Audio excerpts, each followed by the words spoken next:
Wow, good afternoon, and welcome to the 2017 Day of Remembrance. I am Kei Ochi, representing Nikkei for Civil Rights and Redress, NCRR, and it's my privilege, my real privilege to be one of your MCs today, and I thank you all. Look at this crowd. I thank you all for being here today.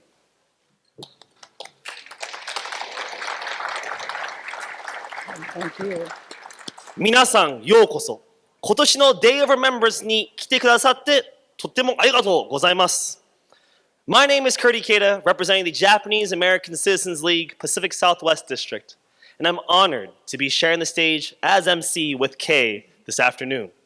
Please join me in acknowledging the drummers who called us together, Maceo Hernandez, Alfredo Ortiz, East LA Taiko.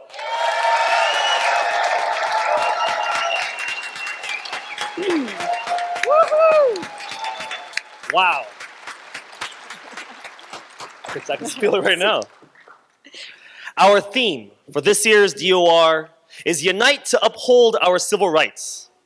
This Day of Remembrance marks 75 years since President Franklin D. Roosevelt signed Executive Order 9066 on February 19th, 1942.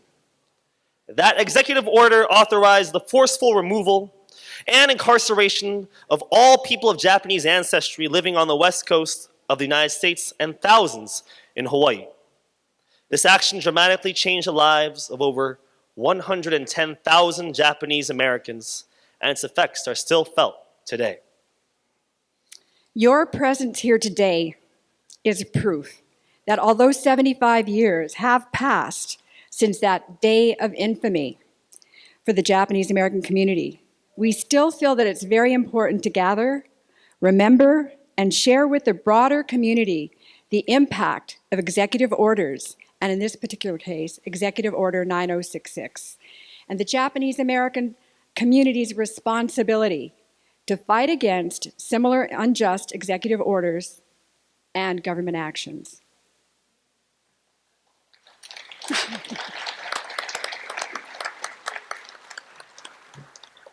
To officially open today's Day of Remembrance, it's my pleasure to introduce the Interim Director and CEO of the Japanese American National Museum, Anne Burroughs. In addition to her work as the Interim Director, Ms. Burroughs is a longtime human rights activist and the current Board Chair of Amnesty International.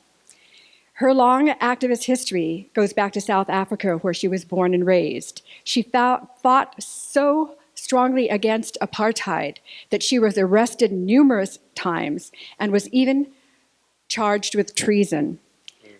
And that's when Amnesty International came and worked for her release. Please join me in welcoming Anne Burroughs.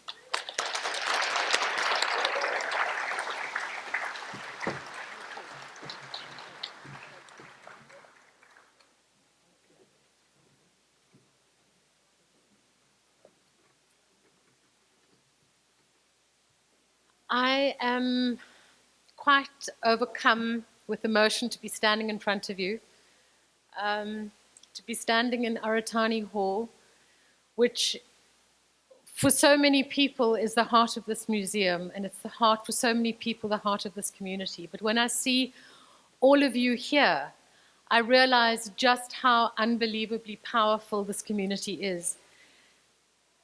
And when I talk to you, it reminds me so much of my comrades in our struggle against South Africa.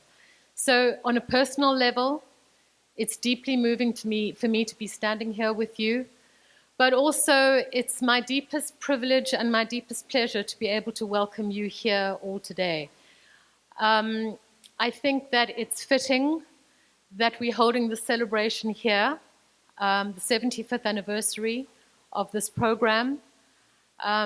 Just doors away from us, down the hallway, we have an exhibition, and the centerpiece of that exhibition is the last 2 pages of Executive Order 9066. And it was that order, of course, it was that order that forced families to abandon their homes, their livelihoods, and the lives they'd built and the communities they loved. It made real the corrosive power that fear, prejudice, and the failure of leadership can have with a single stroke of a pen. So I'm here on behalf of the museum, but I'm also here on behalf of Norm Minetto, who is the chair of our Board of Trustees. He was not able to be with us today. He has some health issues, but he sends you his deepest congratulations, his respect, and great welcome. I want to read you some of the words that Norm wrote for this weekend. But before I do that, it's impossible not to be here today to talk about what is happening in this country and to understand that separated just by 75 years, we're seeing that once again a group of people is being scapegoated and targeted in the name of national security, and this time because of their religion, because they're Muslim. So I want to read you a couple of paragraphs that Norm wrote for today. And he said,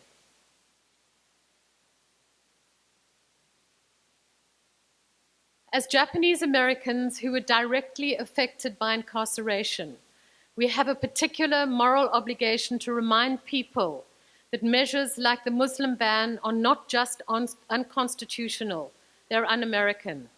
They threaten to undermine the very thing that sets our country apart, our enduring commitment to freedom and justice for all. In 1942, too many people sat quietly by while Japanese Americans were rounded up and incarcerated in camps. We cannot let similar fears and scapegoating lead us down that path again. Whether called a travel ban, a registry, or extreme vetting, exclusionary policies based solely on race, religion, sexual orientation, or any other trait are nothing more than bigotry by a different name. And he went on to write, it's true that the bedrock ideals on which this great country was founded are only as strong as each generation's willingness to defend them. Then we must all be more vigilant than ever in that defense, revisiting failed policy from 75 years ago is not the way to make this country great again. Thank you. Welcome all of you. Thank you.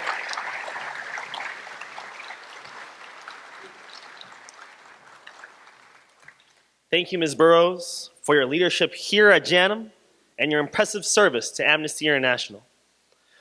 We would also like to thank the museum for allowing us to use this beautiful venue for today's gathering. Now, at this moment in time, I would like to acknowledge a few guests. First of all, we would like to thank all the officers of our sponsoring organizations for being here today. Today, we also have in attendance the following special guests: Consul Kikuma Shigeru, and also Los Angeles City Planner Robert Ahn, who is also running for Congress.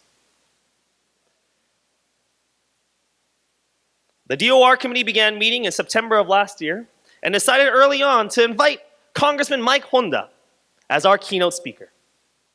His principled positions as a progressive member of Congress inspires our work for this year's DOR.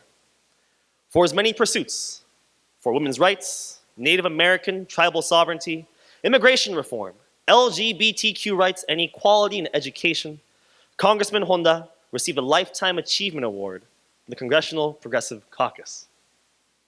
That recognition speaks volumes to Congressman Honda's progressive leadership and compassion that we respect and appreciate. After the November election, we were saddened that the congressman was not re-elected. However, we are here today to acknowledge his leadership and contributions to our community and this nation. At this time, please join me in welcoming our friend and ally, Congressman Mike Honda.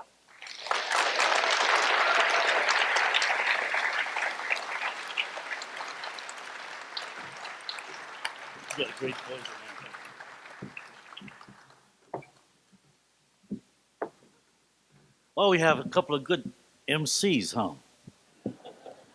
Hey, you're Yonsei or you're Yonsei? Nisei? You're Nisei. No wonder you speak Japanese. Yeah, every time people start talking to me in Japanese, if they're not Japanese, I sort of back up, smile, look for the doorknob so I can get out of there. But that was then. Today, I have a better sense of myself, and I want to thank you all for inviting me to speak. And I love the way Kurt's voice goes. You know, there's nothing ambiguous about his voice. It's very strong and clear and articulate. But when he was announcing that I was going to come up, and he says, his voice changed, and sadly, well, there's one thing. I don't have to fly back and forth every week. And then Norm said that Norm's not here, but I knew that he had a back operation. And we're family. I could talk about this, right? I don't have to be, ambiguous about that. Yeah, he had a back operation, and it wouldn't be wise for him to sit in an airplane for 5 hours and travel. So I think that we know that his spirit is here. And, among many of you, and himself included, this wonderful museum is an expression and also a physical representation of all of our history in this country, the good and the bad, and things that we have to remember from the past, but also the things that we have to remember today for tomorrow. And today, the theme is, I guess it's unite. What is the theme here? Unite to fight or something like that, call to action. Let me just tell you that when we talk about camps and we talk about internment, we talk about 9066, those are things that happened. It was an executive order that happened back in February 75 years ago. It happened then, and it was legal. It happened then only because people were not speaking up when the media starts to talk about Asians in that time, what we call the yellow peril, the yellow fear. And every time a newspaper came out with articles talking about either Chinese, Japanese, or Filipinos, it was always as if we were subhuman and not capable of becoming American. And that we knew that our parents could not become citizens because they were not born here and they could not be naturalized. So, the cards were stacked against the Asian community.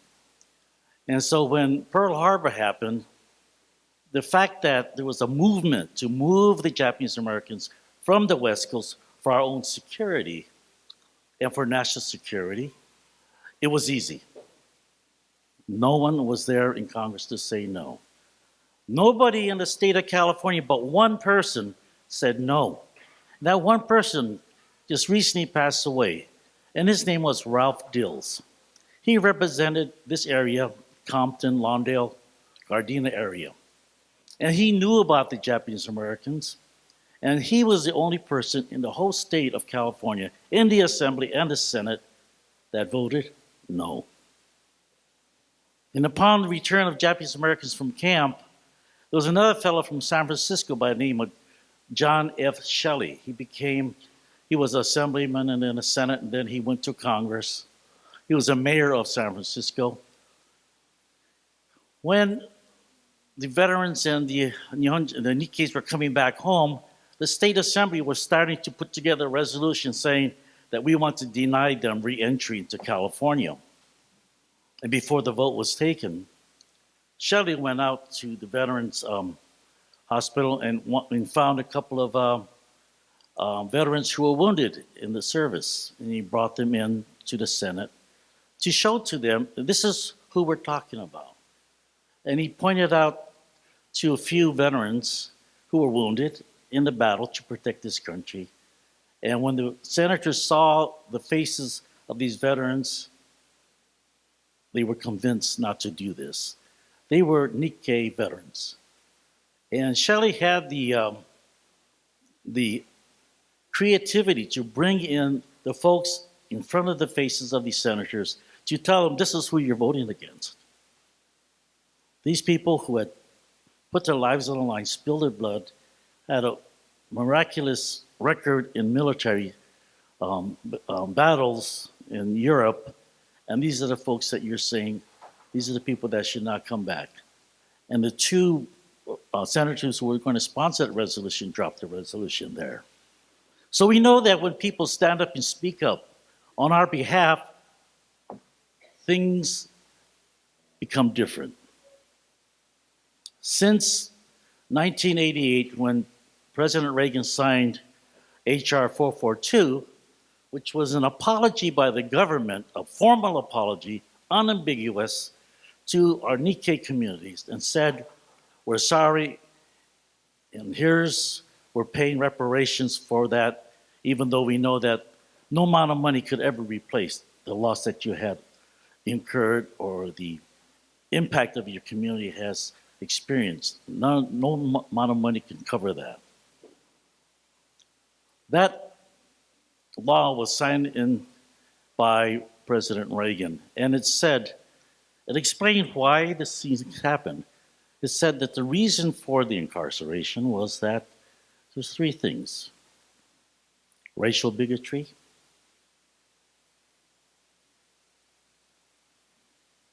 war hysteria, and the failure, not the absence, the failure of political leadership.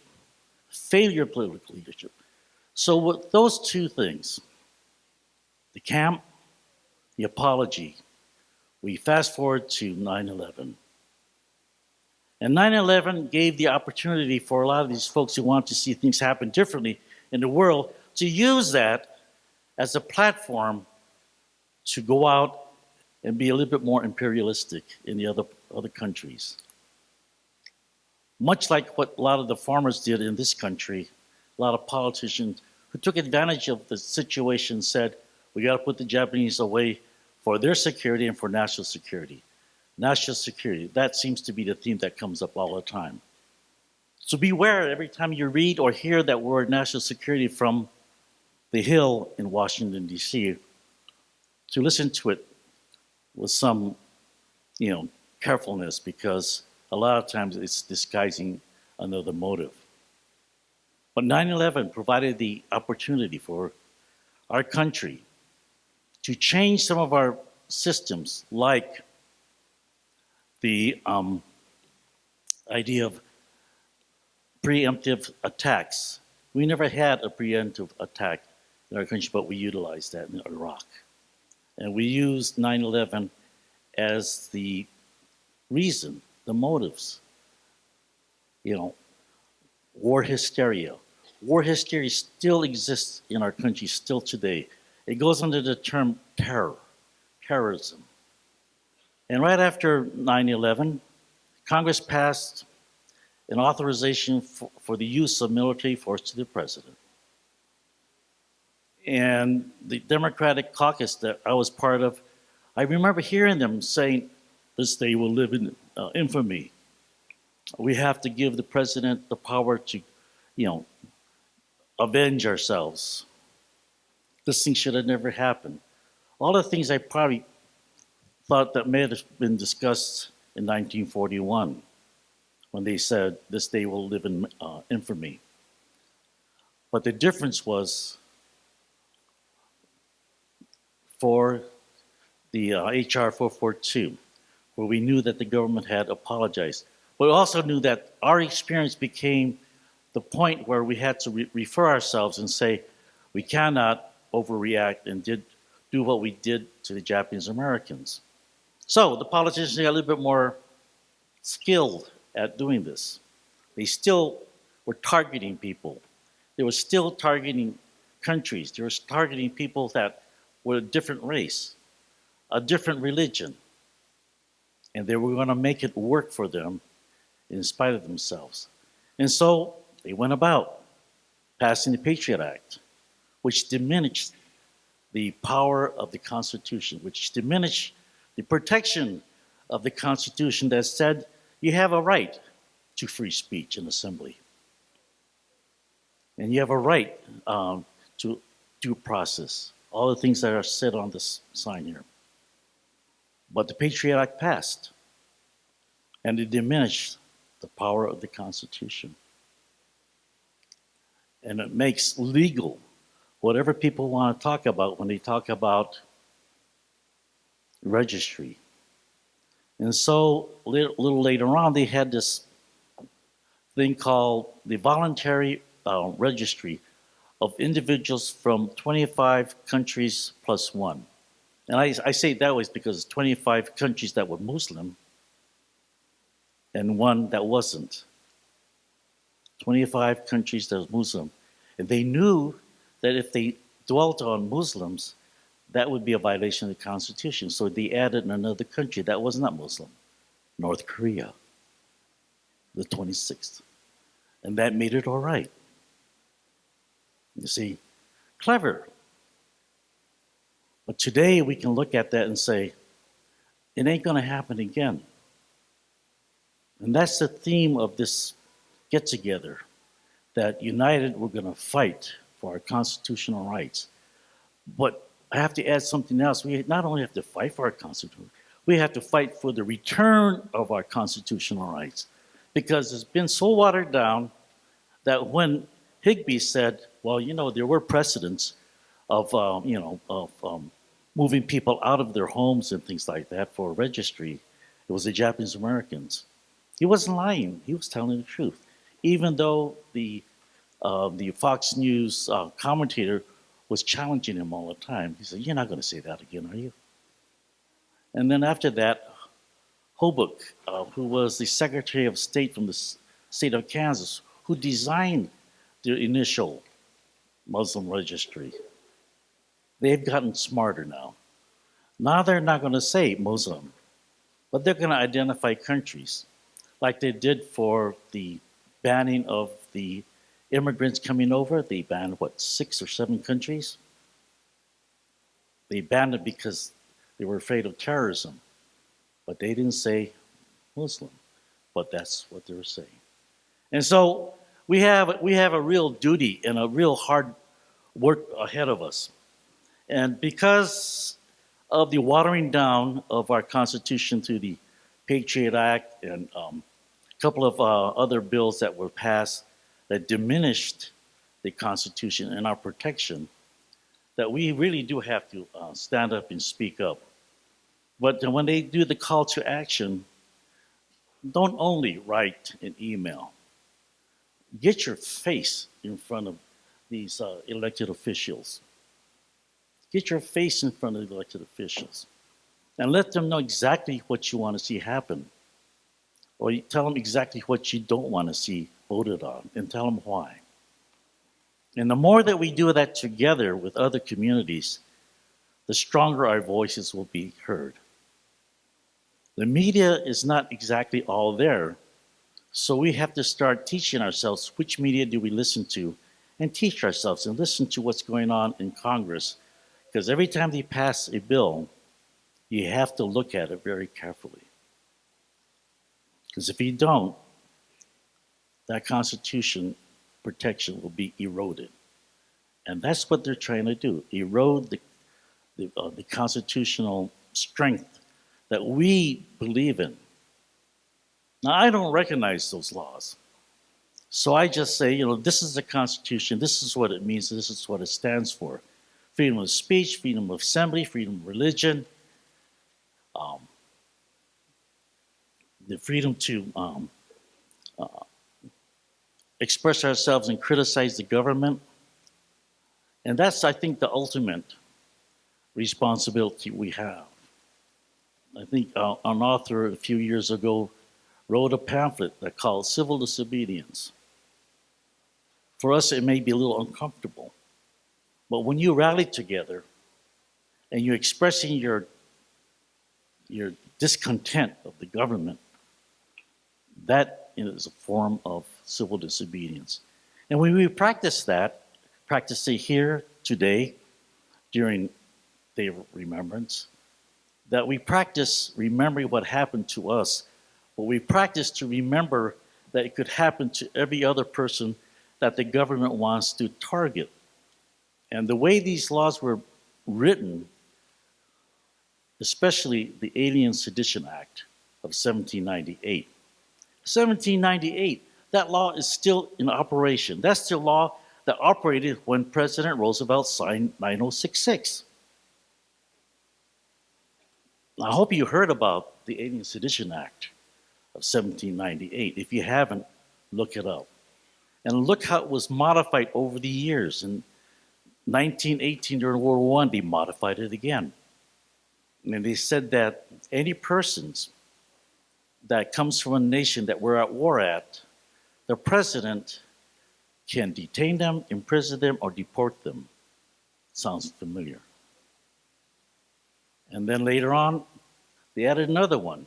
The president may be able to and can incarcerate, deport, or hold a person without any attention to due process or time if that person happens to say things that the president disagrees with. Another way to say it is if you criticize the government and the government doesn't like it, they can do that to you. And don't think it's not happened because Judy Chu and Ted Lieu and the other congressional members of the Asian Pacific American Caucus are fighting with the FBI when they arrested Dr. Shin at Temple University and a woman that worked for the hydrology department, NOAA, I guess it was. Her name was Cheryl Shi, only because they spoke Mandarin. And so when we hear these things, we have to be as outraged for them as we are outraged when anybody speaks about incarcerating anybody based upon what happened to us. And so I think that Day of Remembrance is good to do. It's fitting that it's done here. But we have to go beyond remembering. We have to learn, recall, and react and respond. We have to be vigilant. What is it they say? You have to be vigilant if you want freedom of this country, but you have to be vigilant without being a vigilante, right? So you have to know what you're doing and how you're going to do it, and make sure that we speak up. Asian Americans, Japanese Americans specifically, we have no reason not to be standing up for the Muslims. We have no reason. And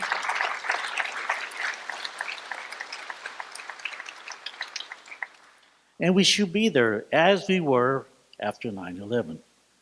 Right after 9/11, the Japanese American Citizens League, the Chinese organizations, they all gathered together at the Japanese American Memorial with the Muslims, the Sikhs, and the other folks standing side to side, not allowing any light breaking between their shoulders.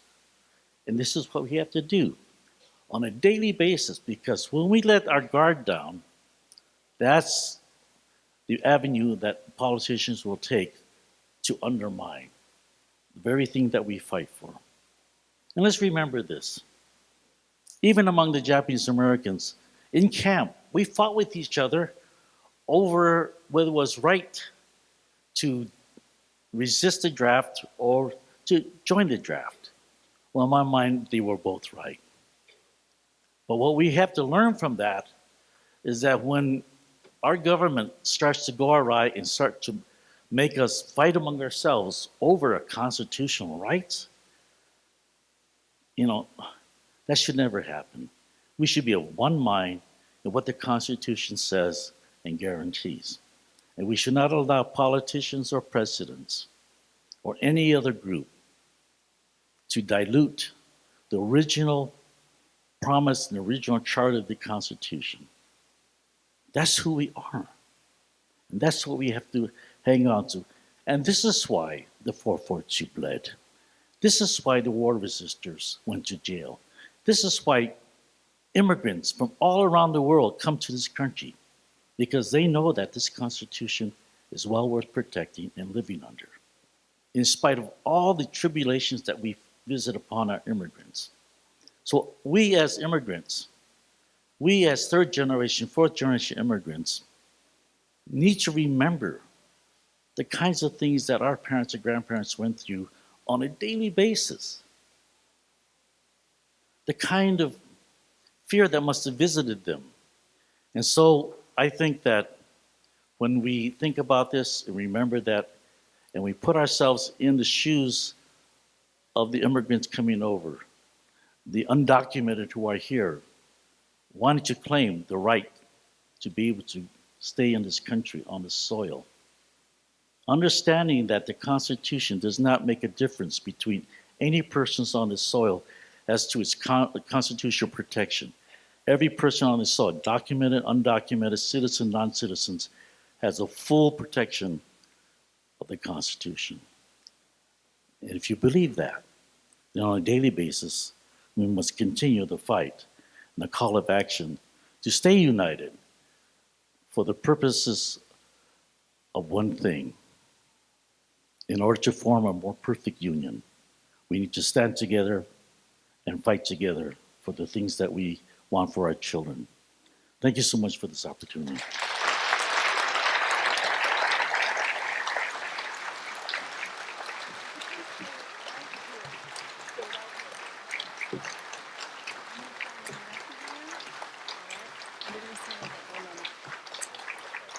Ah, that was really good. What a good job. Thank you. Ah. Oh my goodness. Well, we were right. We picked the right keynote speaker because we knew of your positions, and we are very pleased today that you shared them again with us and brought up important issues like the Patriot Act, the AUMF, constitutional rights.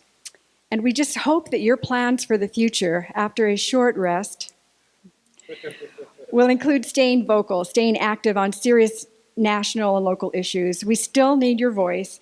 We still need you to help us a lot. And as a very small token of our humble appreciation, please accept this photo of our Los Angeles community's peace vigil. This photo shows a peace symbol. It was made up of many of us in this room today. It was taken at the 9th anniversary of the September 11th tragedy, right out here in front of the museum and in front of the old Nishi Honganji temple. It's a reminder of the importance of standing together, working together for peace and justice for all communities.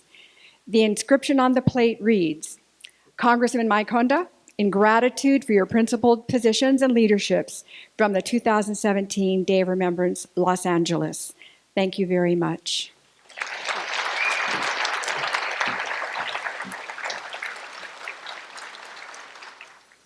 Thank you, Mr. Honda. This Day of Remembrance and the 75th commemoration of Executive Order 9066 has also been acknowledged by the California State Assembly. In an Assembly concurrent resolution introduced by Assemblymember Al Muratsuchi, representing District 66. Here today to share the resolution with us is Al Muratsuchi. Welcome, Al.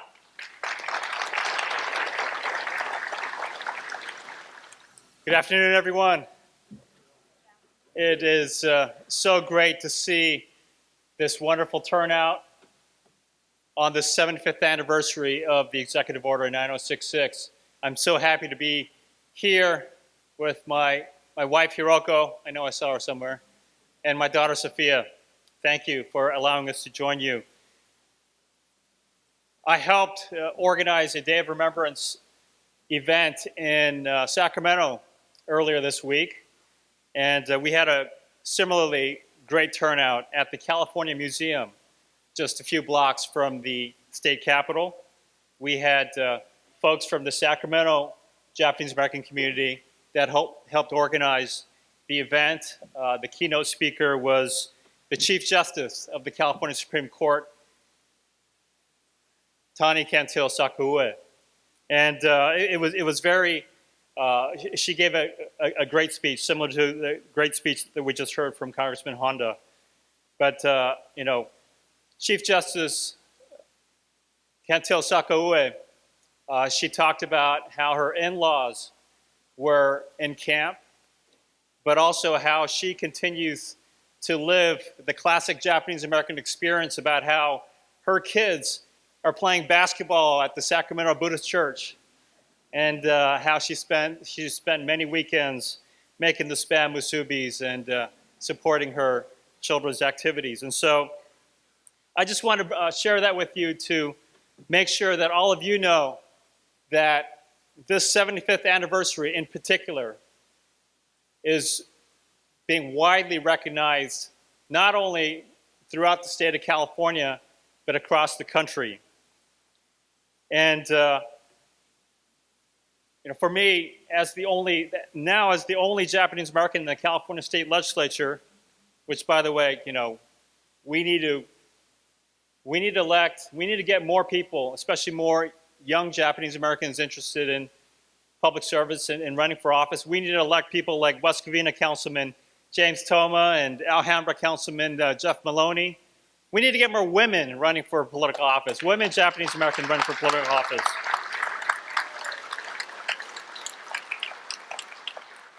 But as the only Japanese American in the California State Legislature now, I feel a special obligation to not just represent my district, Torrance, Gardena, the South Bay, what I call Buddha Head Heaven, but we need to make sure that we are continuing to be supporting and electing people who represent our community so that we can speak out, not just get elected, not just to be a Japanese name in a political office, but to follow in the giant footsteps of people like Mike Honda and Norm Mineta.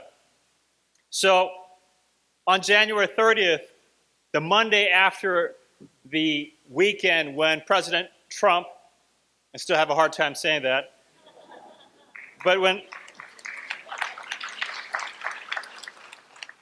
the president issued the executive order for the Muslim ban, that morning I introduced a resolution on the floor to declare Fred Korematsu Day in the state of California, carrying on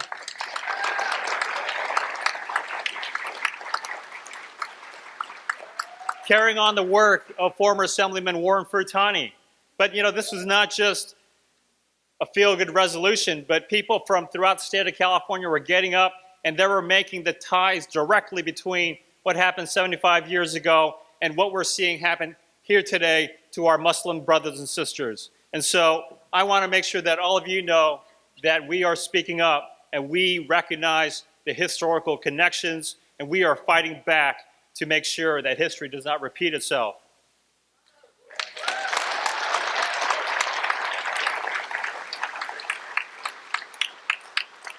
This past week, again, as the only Japanese American in the state legislature, I had the honor of introducing Assembly Concurrent Resolution number 1. And as Mike knows, when you get ACR number 1, that means I had to hustle first to the desk, the bill desk, to make sure that I was first in line to get that number 1.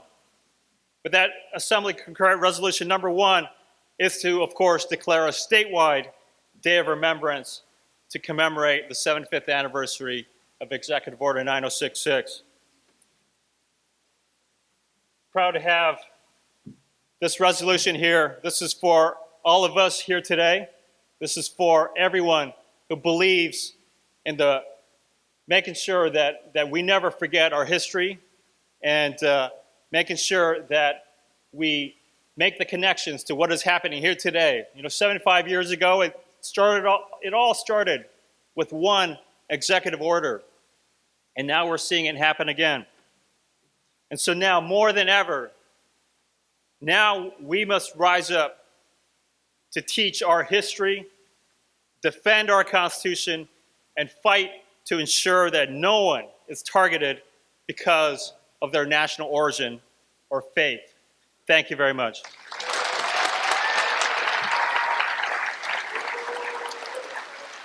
Thank you very much, Al, for those wonderful remarks, and of course for your leadership with Korematsu Day and the ACR number 1. It really means a lot to us. And thank you for taking time out of it. It's a really busy schedule now, and as you see, resolution will be on display so all of you can take a look at it closer at the end of the program.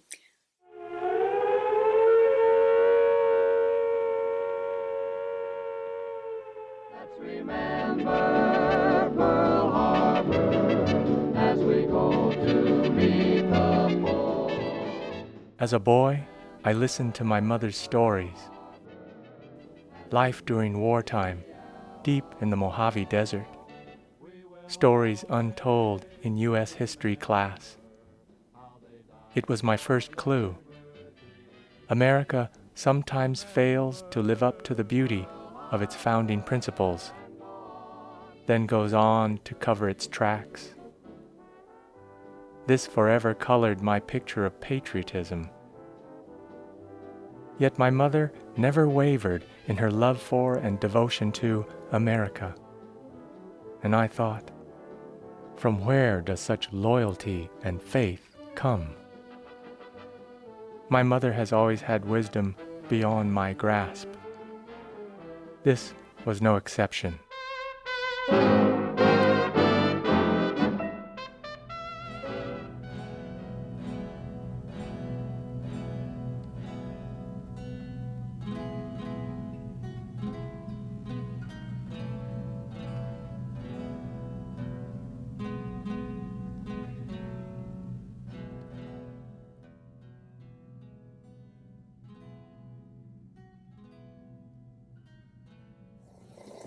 Well, we are now in Manzanar, Owens Valley, California. The weather is very fine today. Sky is clear and the wind is scarcely noticeable. The scenery is perfect. We started 8:30 a.m. Thursday and arrived in Lone Pine at 6 p.m. after a hot, jolting ride through the Mojave Desert. From Lone Pine, we got off the trains and rode on buses to Manzanar, 10 miles away. About 1,000 Japanese came up on Thursday. At present, there are 2,300 people, approximately. I received your letter asking IG and me to visit you. I have sent in a letter to the authorities requesting a permit for a temporary leave of absence from this camp. However, much as we wish to, I don't believe that they will issue a permit. You must understand that this camp has boundary lines with sentries. The only way we can get outside the camp is through the camp director or through Army headquarters in San Francisco. All your friends say hello, and always awaiting for an early American victory, I remain your son, Dike.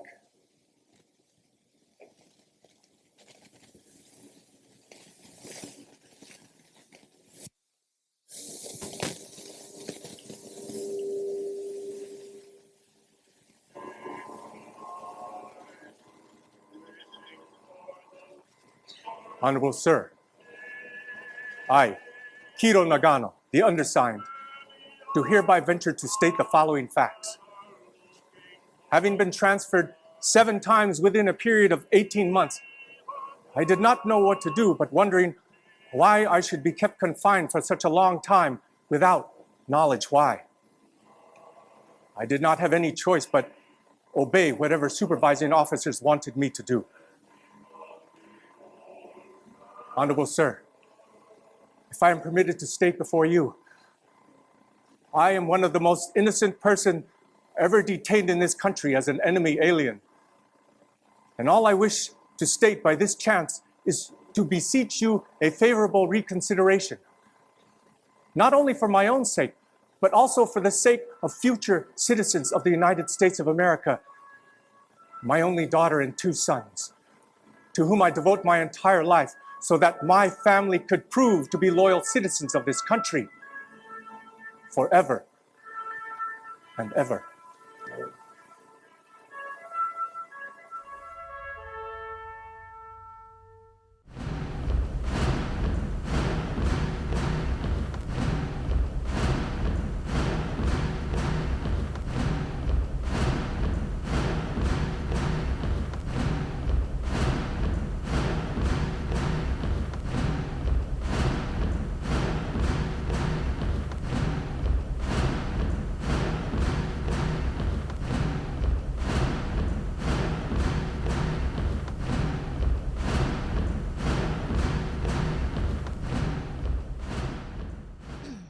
Mom, I really want you to think about testifying at the commission hearings about camp.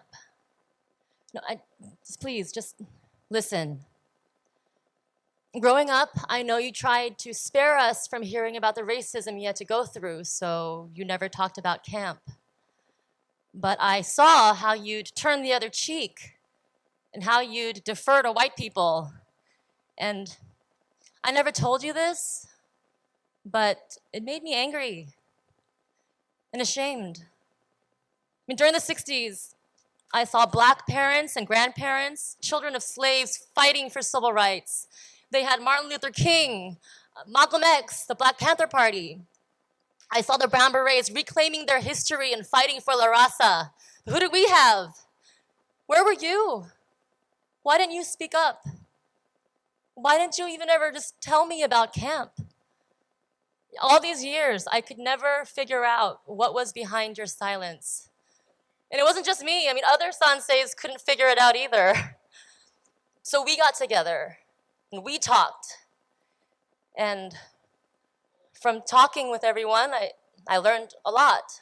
I learned about the conditions that existed in this country that even allowed for the camps to exist. I learned about the ugly, disgusting racism you had to face, the corrupt politicians, the legal system that shut you out. And no one spoke up for you. I understand now, Mom. But Mom, now we have this opportunity to... Okay, look.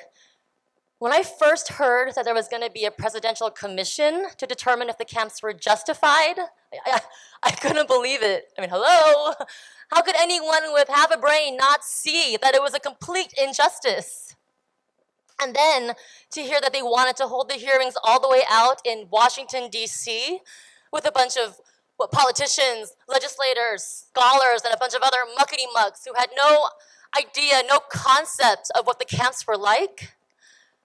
But Mom, we fought to get them to come here to Los Angeles to listen to you speak, because you're the ones that went through it. We need to hear from you and everyone who went through the camps and experienced it firsthand. We need you to tell your story. Friends from the Black and Latino communities are ready to march with us. Our Native American sisters and brothers are ready to stand with us. But how can we ask them to come out and support us if you won't even speak? Mom, I know it's hard. I mean, you've kept this silence for 35 years. But now's the time. We need to hear you speak and testify. Yeah, great. Yeah, think about it. Yeah, okay. I mean, just want to make sure that this travesty is documented in government records and taught in our schools to make sure that it never happens again. Thank you for considering it. And I mean, I've never told you this either, but thank you for everything. Thank you, Mom.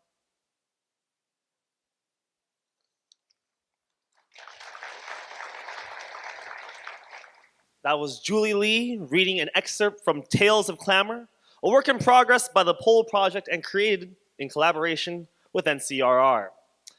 Before that, Dan Kwong performed an excerpt from his solo show, It's Great to Be American.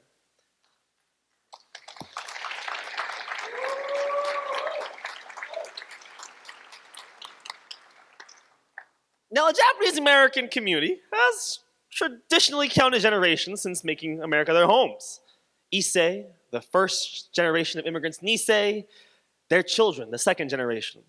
Now, in 2017, we are now more diverse in face, language, and experience than ever, from mixed children to new immigrants. And I myself, representing the Shin Nikkei community, am proud to be the child of immigrant parents. My family's experience is different than that of most Nisei here today.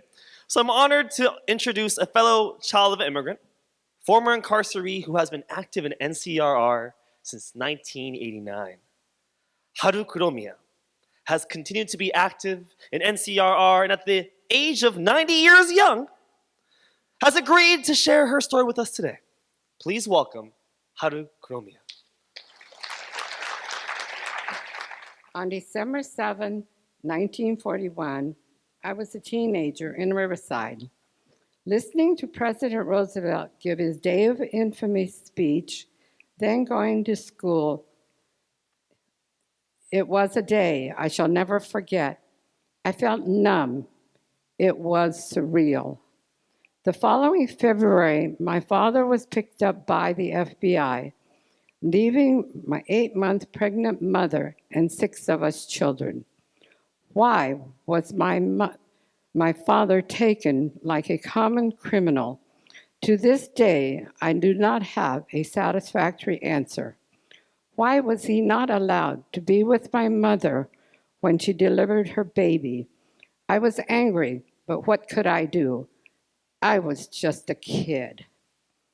Soon the FBI came to our house and searched every room, taking cameras, a gun, and other items.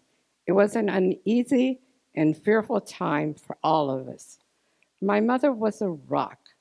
She never cried that I know of, or even complained. She was always calm, and she quietly prepared to leave. Then the order came to leave. We boarded buses. It was a strange feeling, not knowing our destination. There were guards with guns to keep us in line. We were all very quiet. It was like a bad dream. On the bus was a Nisei man in a U.S. Army uniform, shouting and fuming, telling us he fought for this country, and now he was forced out of his home and being sent to God knows where. This is my country. Where are my rights as a citizen, he shouted. He scolded us for being silent and not protesting. Why were we all so submissive? No one said a word. I felt terribly sorry for him and for myself too. I knew he was right to feel such anger and to demand justice, but what could I do? I was just a kid. Arriving at Manzanar, we were given blankets in an apartment number, Block 21, Building 5, Room 4. The room was a depressing, barren, open space with an oil heater in the corner and 6 steel cots. I was surprised to see row after row of black tar paper barracks the next morning. Each block had a mess hall where everyone ate all their meals community style. No privacy at all. There were no partitions for either the showers or toilets.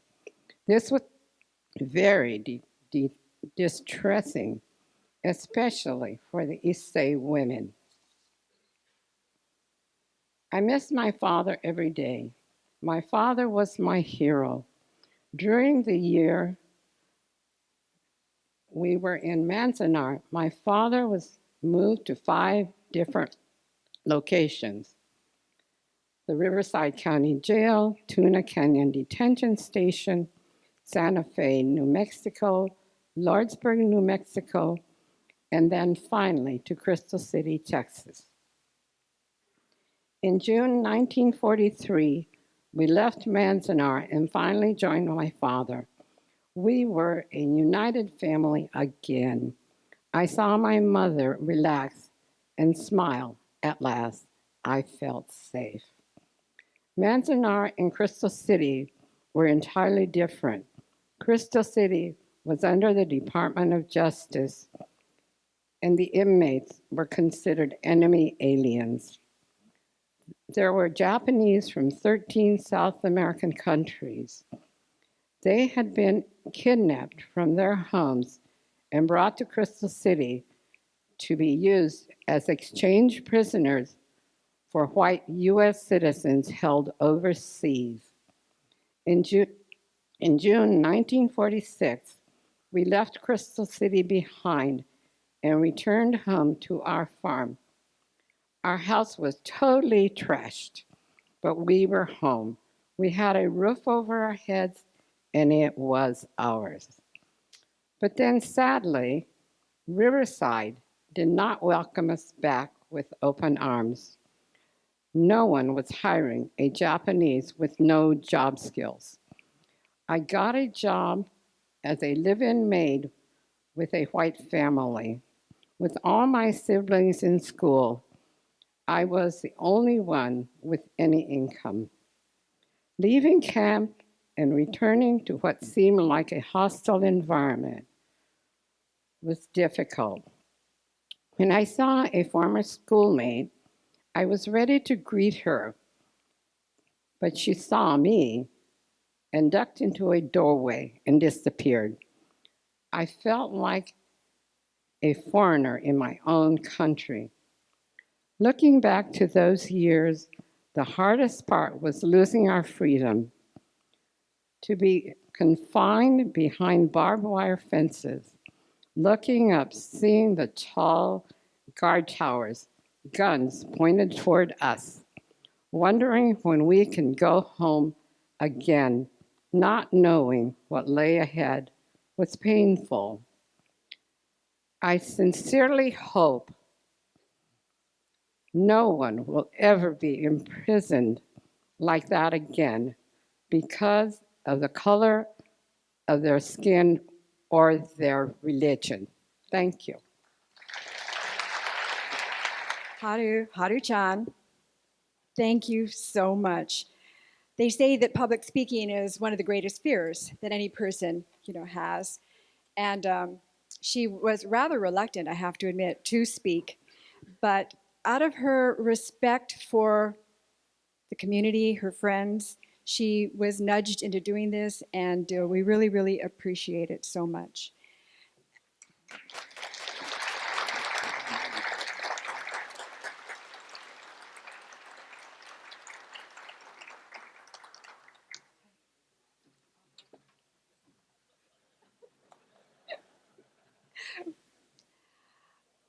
There are so many amazing stories in our community, and one of the most tragic, of course, is that of the Native Americans. And I think you're all aware of their struggles right now in the past many months, particularly focused and centralized at Standing Rock.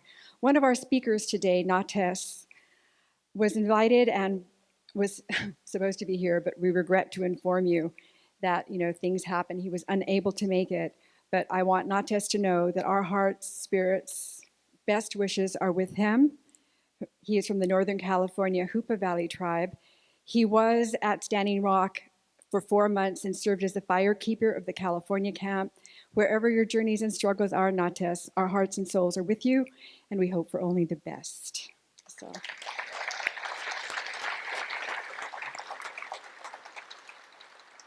And now, we'd like to welcome back cast members from the Pull Project for another excerpt from Tales of Clamor.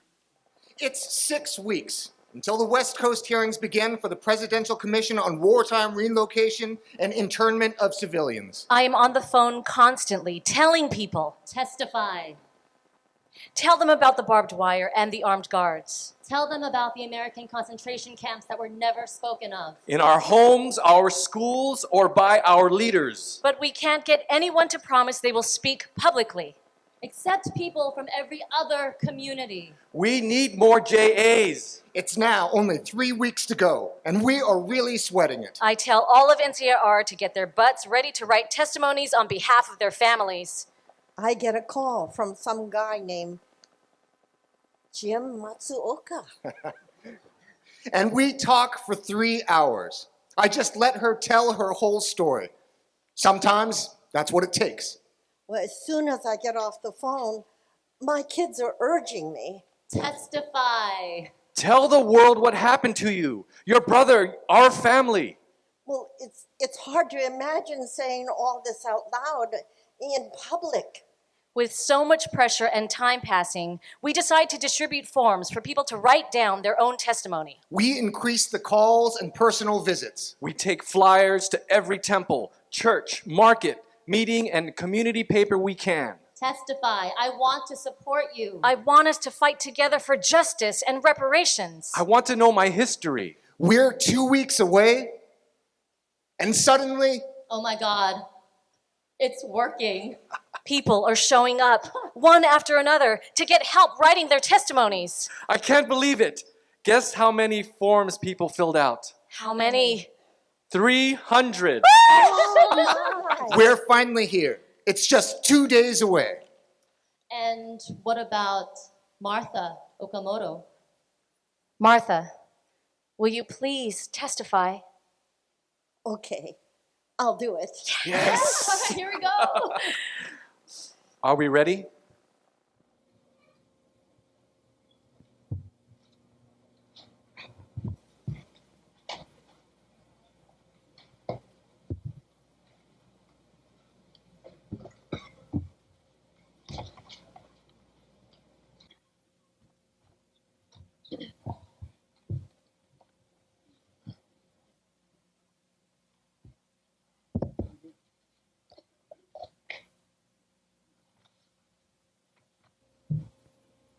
I remembered feeling bad about being Japanese, of being even able to speak Japanese, of having Japanese parents.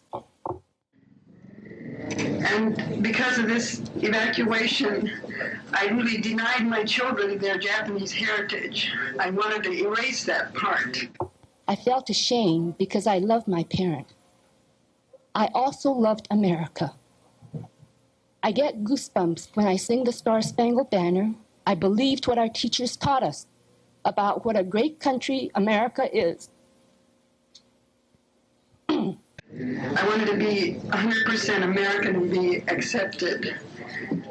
But anyway, as I get older, I realize that I was wrong. My name is Martha Okamoto.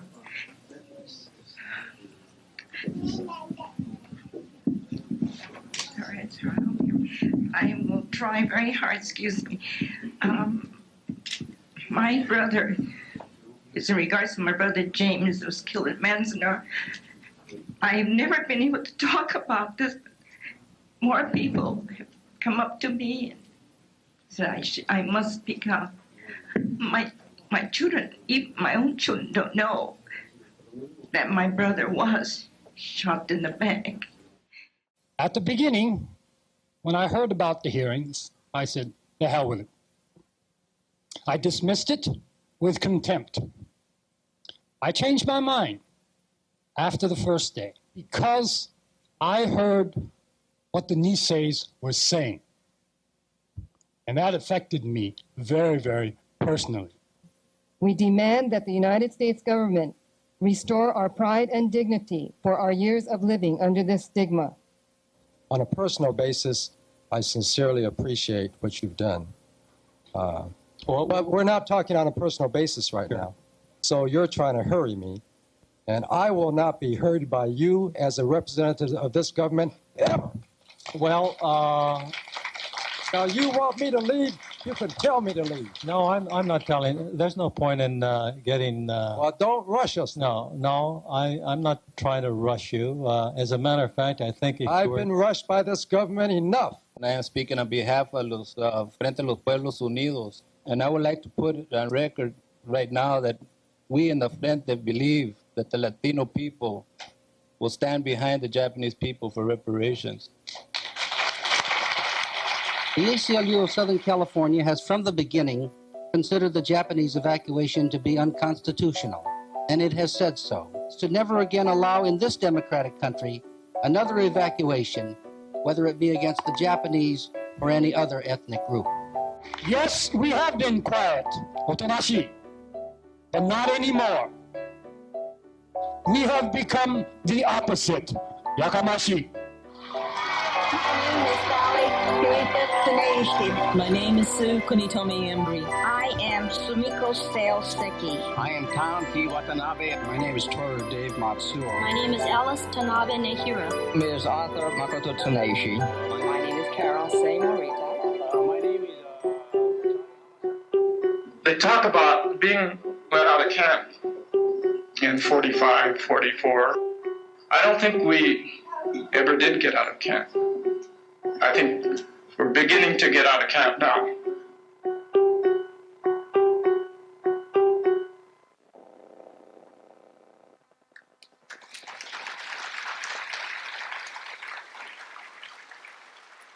Thank you so much to the Pull Project performers, Jully Lee, Greg Watanabe, Kurt Kuniyoshi, Takayo Fischer, and Traci Kato-Kiriyama. And we eagerly await your presentation of the final full version of Tales of Clamor in the very near future. So good luck with that.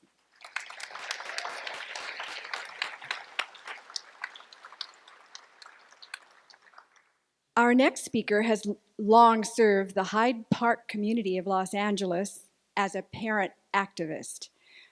He strives to enhance the knowledge of parents in helping their children attain the academic achievement that they deserve through local control accountability and education reforms. He is currently the parent representative of LAUSD's District 1. Please welcome Khalid Abdul Al-Alim.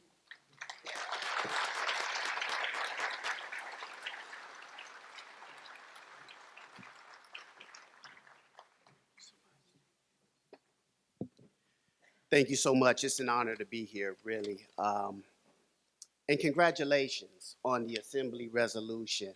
Long overdue. Really appreciate that. Now is not the time. The time to sit still, to second guess our decisions, to blame others or ourselves for the situation that faces us today. I grew up in a time where my community was under siege. In South Central Los Angeles, the mid-'80s to present day, it was no different than the civil rights eras back in the mid-'60s.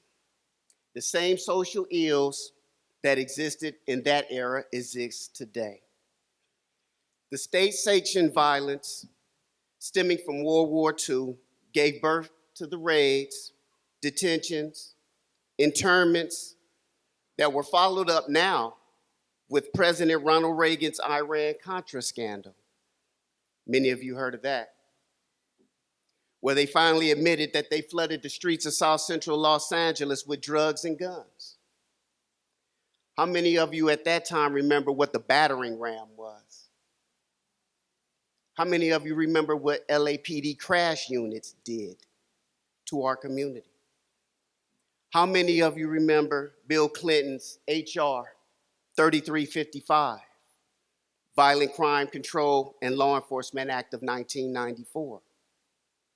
Just like Order 9066, it promoted the loss of civil liberties, forced incarceration, systemic racism, discrimination, and the inability to redeem oneself once they were released from that hell called the United States criminal justice system.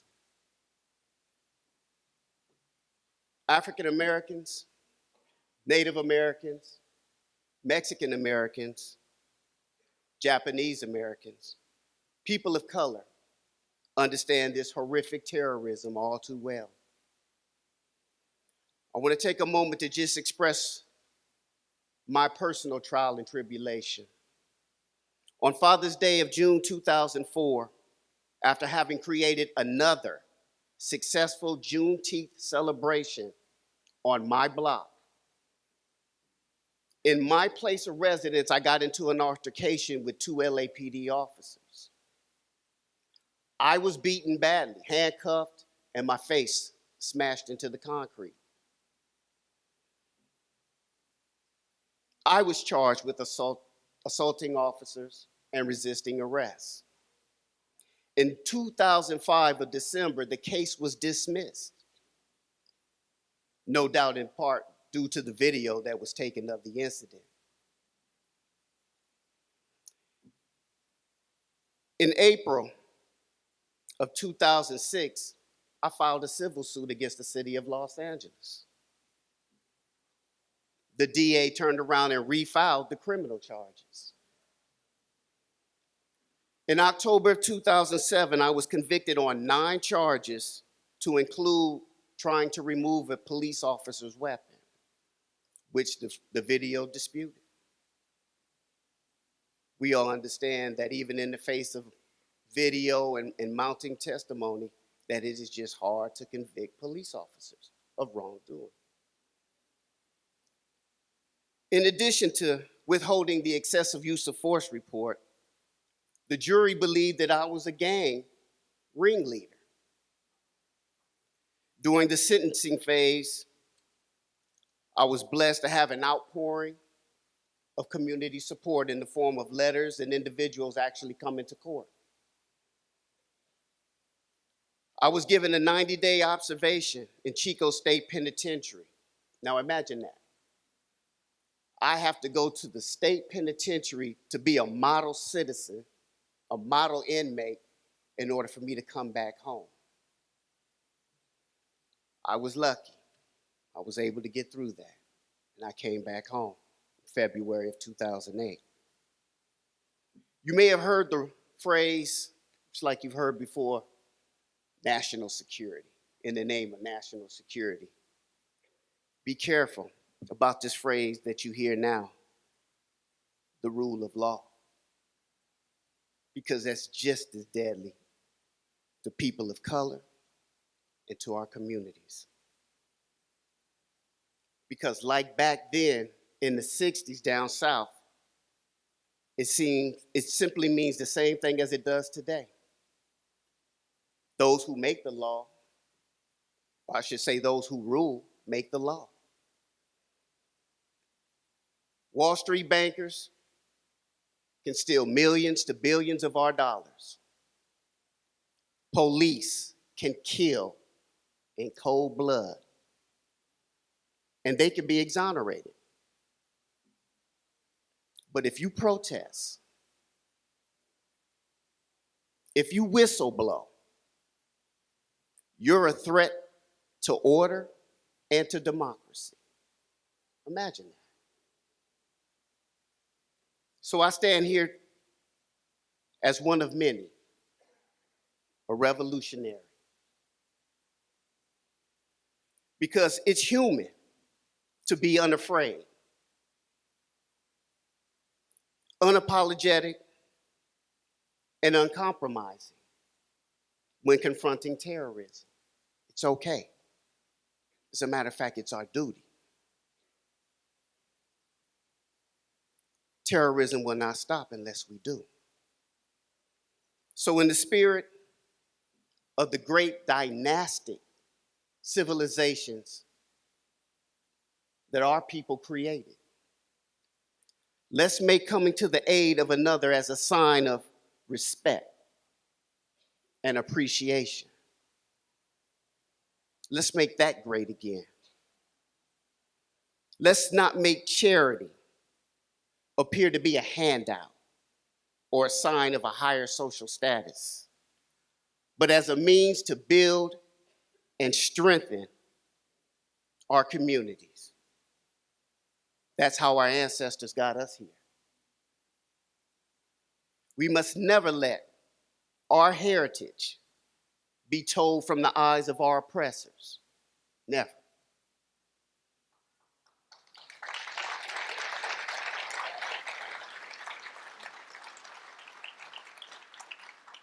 But expressed only from the strength and character from the men and women who endured.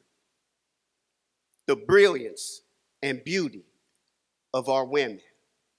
And as you saw all across America, in the cities where women just said enough and showed that brilliance and that beauty. Let's not marginalize the powerful imaginations which shape our destinies that come from the minds of our children. This is where we begin the celebration that will end our struggle. Again, I'm humbled to be here as an African-American Muslim Army veteran. I wish you all Godspeed, and I'm sure that we will have victory soon, once again. Thank you. Where we affirm connection to a past, to a present, where we commit to a future, to a vision. This is where we start, as we always have. This is where we acknowledge commonality and mobilize through difference. This is where we wrap ourselves in our lineages and forge boldly down new lines. This is where we take the sum of our parts and consider a whole. This is where our dictionaries converge, where the oars claim their ground, where we generalize through specificity, where we find our footing, and when we find our footing, we prepare to climb. This is where we opt into our context instead of giving way to duty. This is where we define family beyond the bounds of our blood or our dinner tables. This is where we allow the literal to metaphor, the inherited to decide, the imposed to self-determine. This is where we reframe shared identity as committed solidarity. This is where we examine our relationship to our labels and know that labels are nothing but organizational tools that allow us to intersect our individual, flawed, beautiful humanities. Our labels are neither monochrome nor linear. We each provide color and thankful complication. But this is also where our linear histories load the weight we bear. The quality of our voices as we speak are ours, the undeniable right to hold or release our breath at odd, comforting intervals, and the generational scars we could never escape. This is where our lived experiences blossom into our individual selves and we look back at where we've been. This is where we contemplate childhood Saturday language school, or not, or sweet black beans on New Year's Day, or not, or foreign middle names, or adopted first ones, or the sound of our grandparents make when they stand up from deep ancient chairs, or the smell of fishing trips, or the taste of furikake, or the twists and edges of barbed wire that line our veins, or commitment to a story we never fully understood but that we have inherited swaddled in delicate silence. This is where we find connection to the all. This is where we find connection to the none. Or perhaps this is where we can find connection to none of the above. So this is where we start, by examining the borders of our brows and considering the tint of our eyes, the static that grazes the nape of our necks when we hear certain words, the comrades we share rousing communion with, the family we sit in understanding warm silence amongst. This is where we start by naming the sad euphoria we feel at twilight, the twists of our gut when we hear certain chord progressions, the anger or joy or sadness, or all, perhaps. What will you inherit? What will you pass forward? With whom will you share warm, comforting silence? This is the start. This is a start. Thank you.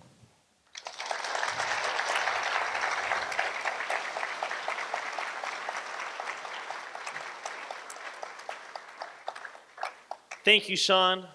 Your words serve as a humbling reminder as to why we are gathered here today. This DOR is where we start. And we're also very excited to have Tuesday Night Cafe come back on April 4th for its 19th season here in Little Tokyo. And I need to thank Khalid. As a teacher myself serving the MacArthur Park community, I'm grateful to know that you are working very hard with our families and our youth. Thank you so much. Ladies and gentlemen, there's a crisis happening right now in our community and across this nation. Roundups of immigrants, detention and deportation of our fellow Los Angelinos, targeting the families of my very own high school students. Just this morning, there was a huge immigrant march in downtown Los Angeles because we must remember it is the diversity of our nation. That is what makes us great. Now, our next speaker sadly could not make it today.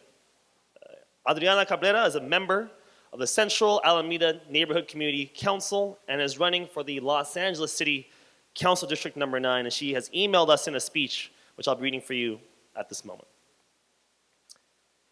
Please allow me to apologize for not being able to join you all in this very important commemoration event today.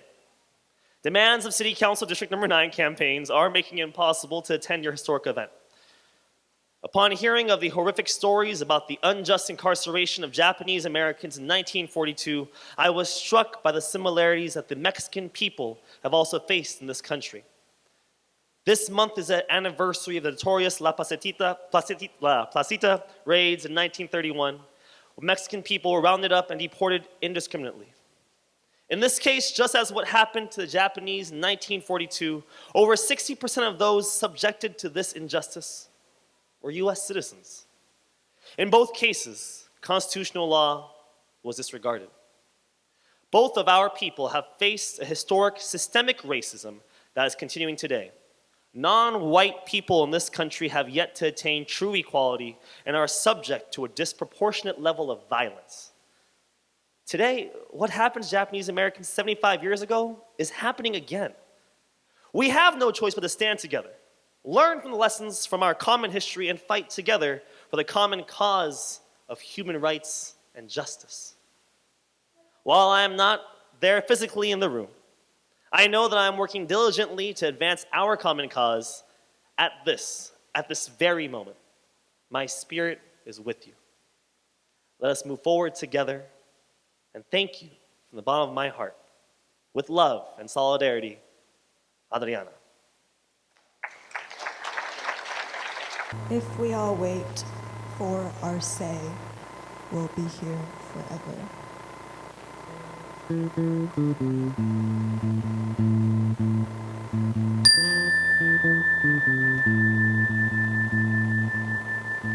Oh, dear children,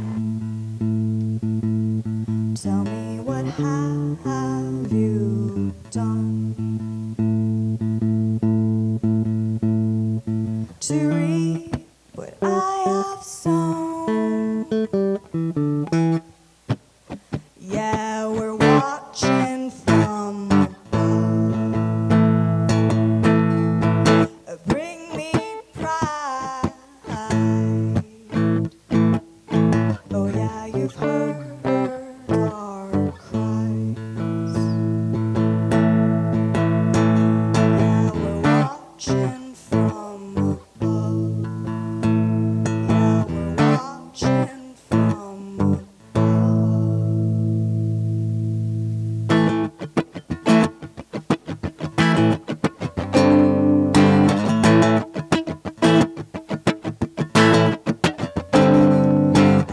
All the mothers too selfless to stay at home, but better for children and swallowed in pieces as the aliens. Others not given the choice not to be a slave. Somebody's gone mighty stuck with them. Their choice to a sweeter trade. Their choice to a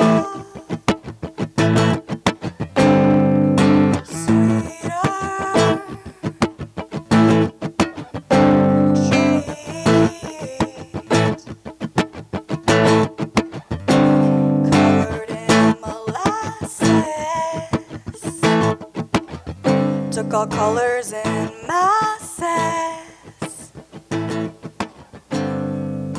Chain by chain, same boat by boat. Who built your railroads?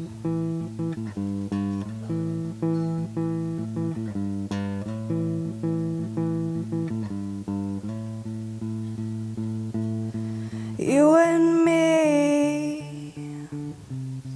we share no equal struggles, but the cage will kill us all.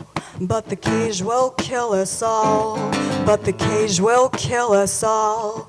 But the cage will kill us all. 'Cause they gotta say, if we all wait for our say, we'll be here forever. If we all wait for our say, we'll be here forever.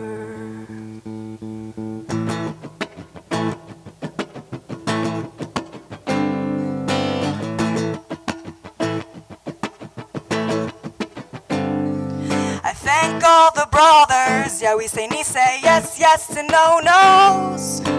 Fighting for our mother country while mothers were interned.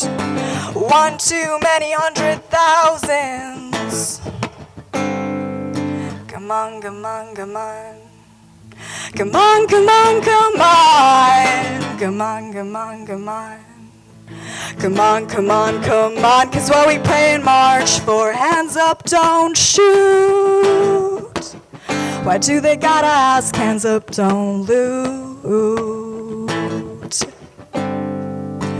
You and me, we share no equal struggles. But the cage will kill us all. But the cage will kill us all. But the cage will kill us all. But the cage will kill us all.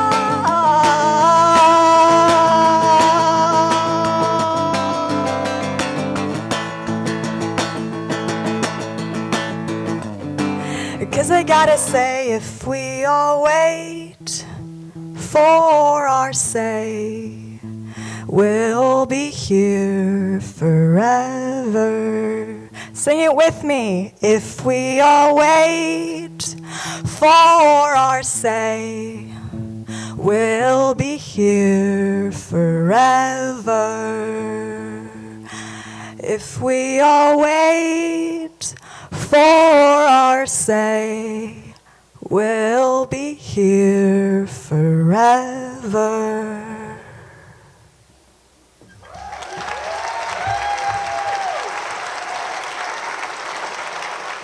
In addition to her skills as a singer and songwriter, she's a member of the Day of Remembrance Committee. She put in a lot of hours. And she is the graphic designer for the printed program that you all have. So thank you, Kyoko, for sharing all your skills for today. It's been repeated many times today that Los Angeles is a very richly diverse city. As a teacher, I worked at Fairfax High School for my last 18 years of teaching as the college advisor, and I had the opportunity to work with kids from over 50 different countries. But I also experienced the very rich neighborhood, the Fairfax Avenue District, the center of the Los Angeles Jewish American community. Today, we have a very special guest who represents the Jewish American community. Samara Hutman is director of Remember Us, dedicated to bringing awareness to the children who were murdered during the Holocaust. Also, Samara was the former director of the Museum of the Holocaust. Please join me in welcoming Samara to the podium.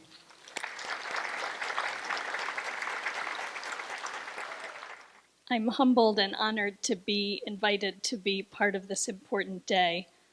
As a Jewish American and the great-grandchild of Russian, Irish, and French-Canadian Cherokee great-grandparents, looking out over this group, I feel one with all of you. I'm a real mutt, so the people in my blood have known many different tragedies, and I think struggle brings us all closer, hopefully.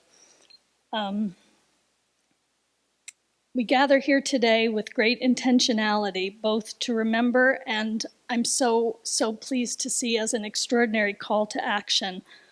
All of us together, people of many traditions, faiths, communities, and beliefs, bound by a dedication and a declaration that today we look backward in order to chart the course forward, to morally tent stake the memory of events that began on this day in history that never should have happened, and that we pray never repeat themselves, even as they do repeat new versions of themselves in our world today.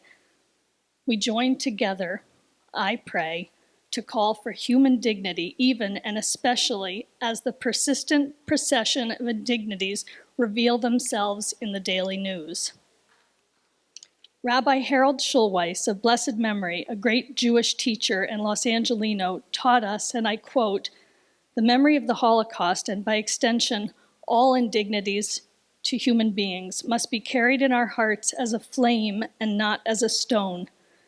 By this, I believe he meant that history, particularly devastating, heartbreaking, and traumatic history can illuminate our path forward if we allow it to guide us rather than to harden us, to make us supple and to warm our relationship to one another rather than divide us, to ignite righteousness in our souls in the names of our own loved ones who suffered, and to extend that compassion, care, and love to all who suffer anywhere and everywhere.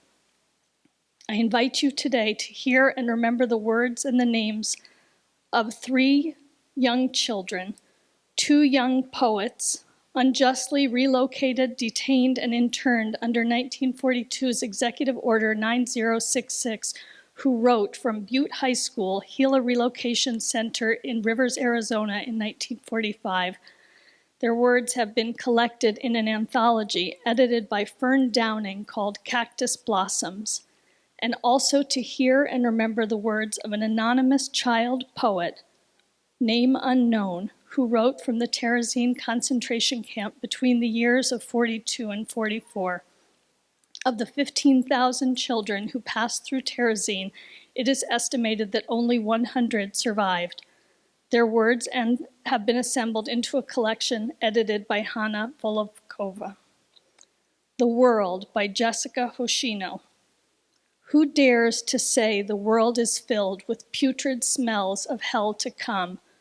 The world shall hate, shall crush, we live, we die, and all is done. The light of the world shall never cease to those with heart and will. The light of love will give us peace at last when all is still. On a sunny evening, by a child whose name is unknown, in the Terezin concentration camp. On a purple sunshot evening under wide flowering chestnut trees, upon the threshold full of dust, yesterday, today, the days are all like these. Trees flower forth in beauty, lovely too, their very wood all gnarled and old, that I am half afraid to peer into their crowns of green and gold. The sun has made a veil of gold so lovely that my body aches. Above, the heavens shriek with blue, convinced I've smiled by some mistake. The world's abloom and seems to smile. I want to fly, but where, how high? If in barbed wire things can bloom, why couldn't I? I will not die. And finally, My Plea by Mary Matsuzawa. Oh God, I pray that I may bear a cross to set my people free, that I may help to take goodwill across an understanding sea. Oh God, I pray that someday every race may stand on equal plane and prejudice find no dwelling place in a peace that all may gain. Let us together hold the tender optimism of young poets Jessica Hoshino, Mary Matsukawa, and the anonymous Jewish child whose name was last uttered or known in the ghetto, close in our hearts in the days, months, and years ahead. It is within our power to resist, to know, to say, and by knowing and resisting and saying, to shape and bend the culture and our standards away from the cruel and toward the just, away from fear and toward courage, away from indifference and toward connection, away from domination and toward the sacred dignity of each person who walks the earth with us. Those who came before us we remember today. Those who sit and walk beside us, we join hands and efforts with each other in real time. And those not yet born, to whom we will hand our work unfinished, we are obligated to steward a world we can hand over with pride and humility and tenderness. Today, let us commit together to be a community who will not duck and hide from what is painful to know and requires courage to say. Let each of you who traveled this morning in the rain to honor basic human rights of people whom we may know or we may not know, all of us who set this important date in Japanese American history and this precious museum on our calendar to remember the events of Executive Order 9066, let us broaden our community with one another and firm our supportive and determined hold to the hands of those people seated beside us let us please move forward, remembering and knowing the past, saying what must be said, and holding the memories of these precious young lives who, even in the face of indignity, cruelty, destruction, and annihilation, dreamed that beauty was still there for them and hope was still theirs to claim. Tonight, there is a Muslim child and a child of an undocumented family who's saying a prayer, who's writing a poem, and we must not let them down or disappoint them. Thank you.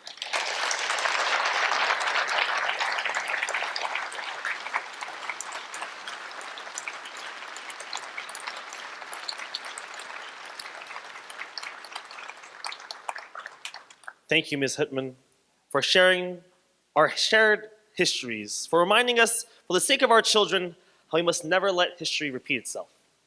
Thank you so much.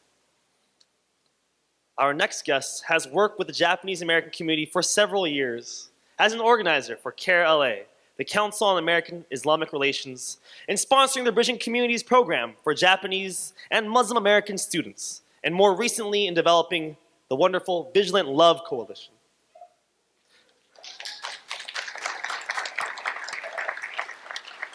And I just want to say she's one of my heroes in the Los Angeles community organizing space. I'm really happy we could have her today.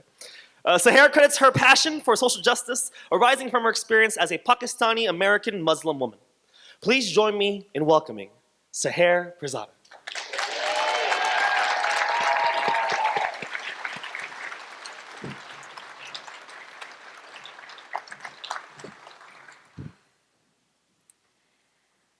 Assalamu alaikum, everyone. Peace be upon you all today and every day. I would like to invite you all to just join me for a second in taking one deep breath. I feel like since the beginning of this program, I've forgotten to breathe. So if you can all just ground yourselves on the floor. If you want to, if you feel comfortable, close your eyes. Take one deep breath in and exhale out all of that tension you're feeling in your body. I needed that more than anyone, I think. My name is Seher Pirzada, and I am so grateful to be here. The past month has been extremely busy, exhausting, and difficult for many of us. As a Pakistani-American Muslim woman of color, my mind has been racing, trying to keep up with how I am being impacted, how my communities are being impacted, and how our nation is being impacted by this administration's oppressive policies. As a Muslim, I am concerned about the restrictions being placed on my constitutional right to practice my religion. Will I be able to pray in public when I need to? Will I be able to attend my mosque without fear of disruption or surveillance? Will I be able to wear my scarf as a visible Muslim and go to the airport through Customs and Border Patrol without being stopped and questioned about my loyalty to America? As a woman, I am concerned about the restrictions being placed on my right to sexual and bodily autonomy. Will I be able to defend myself if somebody tries to grab me down there or anywhere? Will I have access to health care so I can continue my reproductive health treatments? Will I be protected on my campus by Title IX if I'm sexually assaulted? This past month has also been extremely powerful and motivating for many of us who are in the fight to build resistance in the form of love. As an organizer, the power of showing our vigilant love for each other in a time when hate and oppression are the headlines of our daily news has never been more important. I am blessed to be surrounded by thoughtful, amazing human beings who have held space for me to just be as I am, raggedy, vulnerable, and hurting. I have witnessed solidarity as a verb at all of the actions, vigils, and community discussions. My healing from all the pain and peace and all the chaos has come from my daily conversations with my sister and organizing bestie, Traci Ishigo. And I know she's probably, as a true Japanese American, cringing at my praise for her. But she is a Japanese American organizer who I have had the honor of working with since I moved to Los Angeles from the Bay Area, and blessing of calling my friend since she introduced me to Cafe Dulce's Donuts around the same time. The true power of solidarity can only be experienced when it is built on a foundation of shared values and expressed through love. Traci and I share the values of justice, challenging oppression in all its forms, exercising power not through coercion, but through mercy and inclusion, and showing up because we must. Traci has spoken to me extensively about the experience of Japanese American incarceration and how that drives her to come to this work from a place of responsibility to honor the struggles of her community elders. Traci kato-kiriyama has shown me the trauma experienced by camp survivors through her amazing performance. Kathy Masaoka has embodied the strength of the community's resistance through her continued leadership. I know their love for me is real, and I know that if anything were to go down, they would be by my side without question. I am grateful for them and for all the allies who have stepped up to lead this movement. I am energized by their love. I am enraged by the attacks on our communities, and I will continue to show up alongside my fiercely beautiful allies.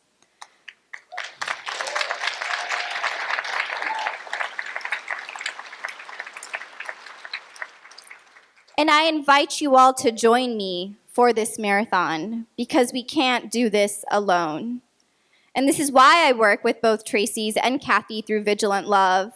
For those of you that don't know, Vigilant Love is a coalition of Los Angeles organizations, and we started after the San Bernardino attacks in December of 2015, because we knew that the backlash against Muslims and anyone who even looks like they could be Muslim is going to get worse, and it has. We creatively organize with arts and storytelling for social change through Little Tokyo vigils and direct actions that we organized at LAX against the Muslim ban. This is about solidarity, getting to know each other's humanity, and we invite you to join us. Come join us at our community actions, our vigils, and our meetings. Follow us on social media and educate yourself about how these oppressive policies are impacting us. Lobby your elected officials. More than that, meet a Muslim, make a friend, and build a relationship of love and solidarity. In solidarity and vigilant love, by any means necessary, justice will prevail if we work together. Thank you all so much, and assalamu alaikum. Peace be upon you all.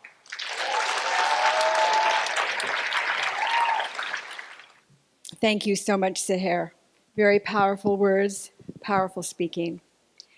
I'd like to thank, at this moment, all of our speakers, Haru, Congressman Honda, Al, and all of our community speakers. So much power in your words that I think we have a lot to take in, and we so appreciate your being here today. I'd like to just kind of remind people the power of what happens when tens of thousands of people gather to protest. In the 1980s, we fought the government for an apology and reparations, and we were fortunate enough to win a token compensation and the apology. But far better it be to fight the injustice now before it gets too crazy or much crazier, and not need for other communities to have to redress their grievances. We wholeheartedly urge each of you to do all that you can to stop racist acts, unjust state actions. Now, for the past several years, the DOR program has included a camp roll call, where we invite all of our audience members to take part in this commemoration. We would like now to invite our camp banner carriers to assemble in the hall.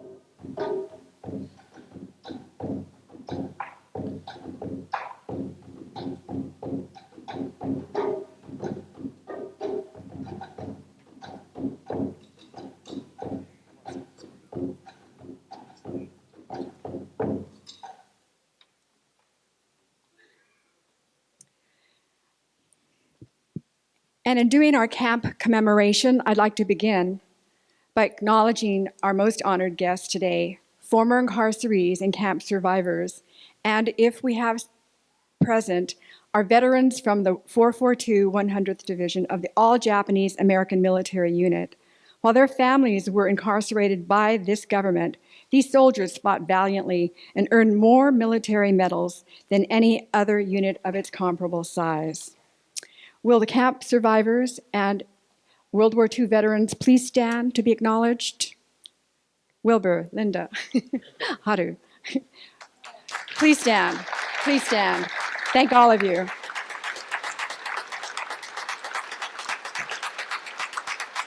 Wow. Woo!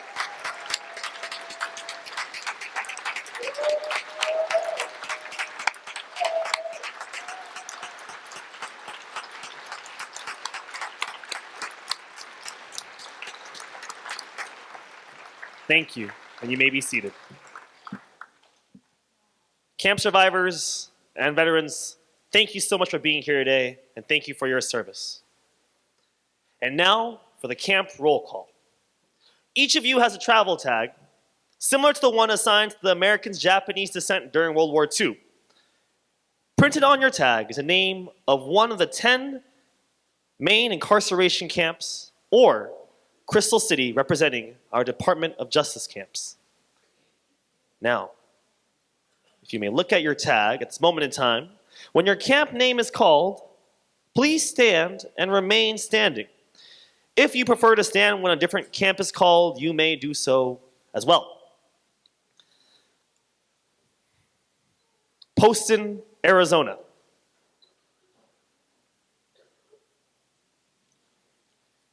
Jully Lake, California. Please remain standing.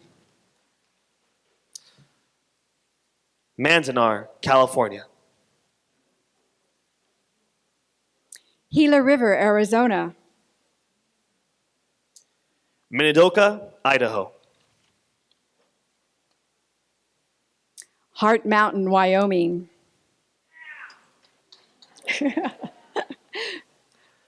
Amachi, Colorado. Topaz, Utah. Rower, Arkansas. Jerome, Arkansas. And last but not least, my grandfather's camp, Crystal City, Texas. If some of you did not receive a tag, feel free to stand.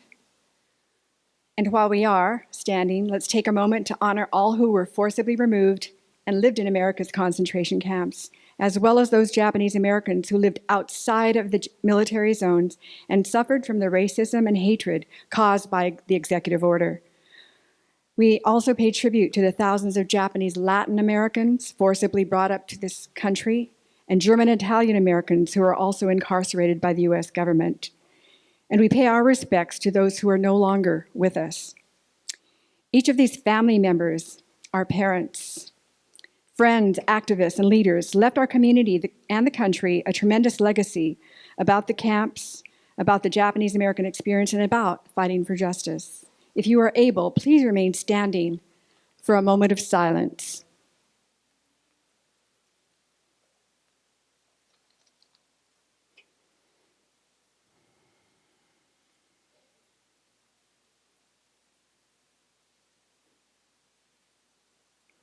Thank you. You may please be seated.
Never again.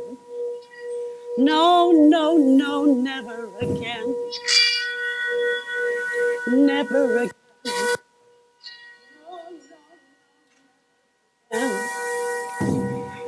Never again. No, no, never again. Never again. No, no, no, never again. Never again. No, no, no, never again. Never again. No, no, never again. Ooh.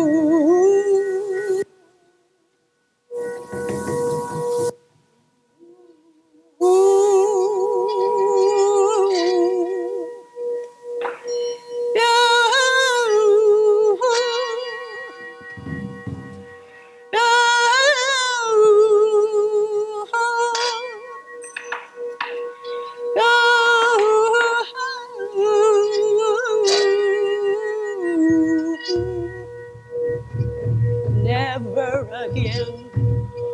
No, no, no, no, no, no, never again. Never again. No, no, no, never again. Never again. Never again. Never again. To all relations, Mother Earth and Father Sky, to all relations, every nation and every tribe, every family, every stranger, every friend and every foe, every form and every creature, to all relations.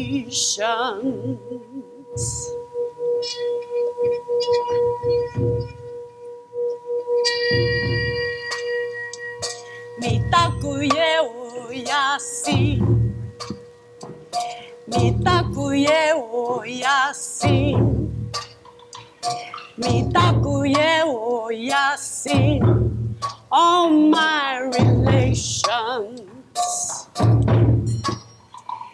Mitakuye oyasi, mitakuye oyasi, mitakuye oyasi, all my relations. From the borders of the madness, from the edges of our fear, from the canyons of our sadness, from the well of our tears, to the womb of our beginning, to the place of our return, to the circle of oneness, where the fire burns. In this circle of oneness, illusion is unmasked. In this circle of oneness, there's no first and there's no last. Mitakuye oyasi, mitakuye oyasi, mitakuye oyasi, all my relations. Mitakuye oyasi comes from the Lakota Nation, the Lakota Sioux, who are still standing today to show us the way. This forced removal has been part of the American tradition. It started with the Native peoples, Mexicans, who were native also to this land, Japanese Americans, now immigrants, Muslims, and immigrants just across the street. They're protesting these policies. We have to stand up, stand strong, stand together. All our relations. Mitakuye oyasin. Can you say it? Mitakuye oyasin. Mitakuye oyasin. All my relations. One more time. Mitakuye oyasin. Mitakuye oyasin. Mitakuye oyasin. All my relations. We're in the circle of oneness. We're in the circle of oneness.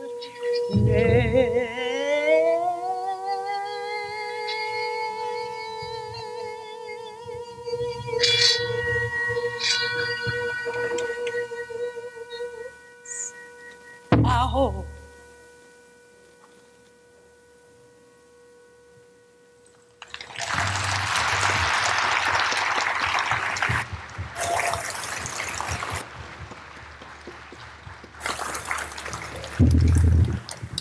Thank you.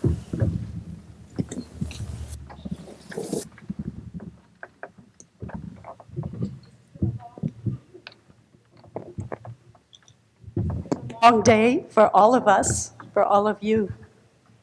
But it's a time of coming together, a rare moment when we can share these stories openly, that we can do this with our hearts and our minds open. In this time is so important. I'd like to sing a song for you to close this day. It's an old song written by Chris Ijima and myself about 45 years ago. And with me, I just want to introduce these beautiful voices: Atomic Nancy, Carla Vega, Quincy Sarah Smith, and Taiji Alves.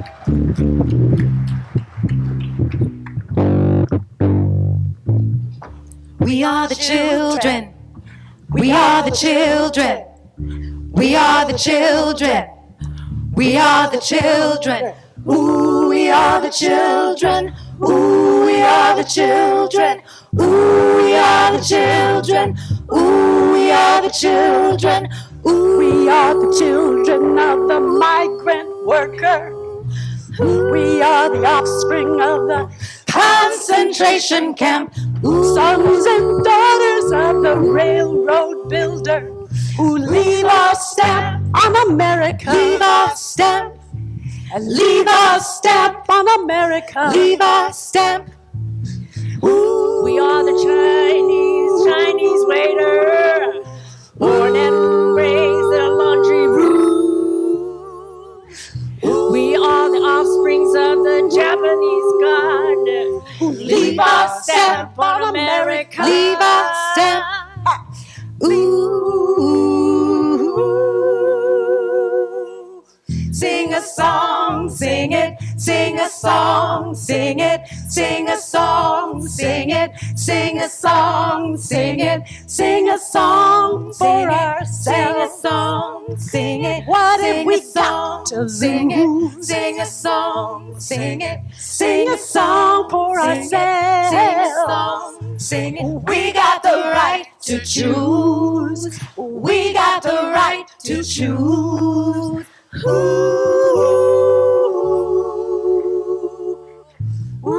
Us the children of the Pepsi generation. Cowboys and Indians, ride, red man, ride. Hey, hey, watching war movies with the next door neighbor, secretly rooting for the other side.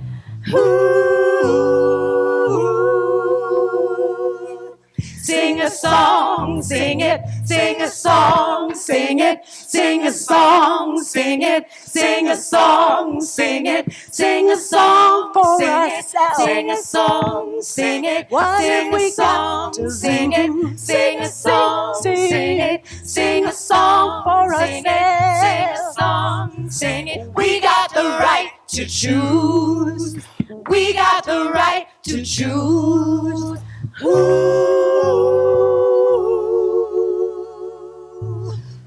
We are the cousins of the freedom fighters, brothers and sisters all around the world. We are a part of the third world people who will leave our stamp on America. Who will leave our stamp on America? Who will leave our stamp on America? America.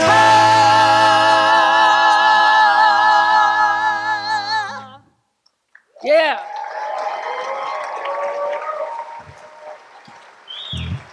All right, it's your turn. We're gonna sing our song for ourselves. Okay, you ready? Sing a song for ourselves. Come on. Sing a song, sing it, Sing a song, sing it, sing a song, sing it, sing a song, sing it, sing a song, sing it, sing a song, sing it, sing a song, sing it, sing a song. I think you could be a little bit louder. Sing a song, sing it, Sing a song, sing it, sing a song. Let's stand up and sing sing. a song. Come on, sing stand it, up. Sing a song, sing it, Sing a song for sing a ourselves. song, sing it. What sing have we a got to sing lose? it, Sing, a song, sing, it, sing a song for sing it, sing a yourself. song, sing it. We got the right to choose. We got the right to choose.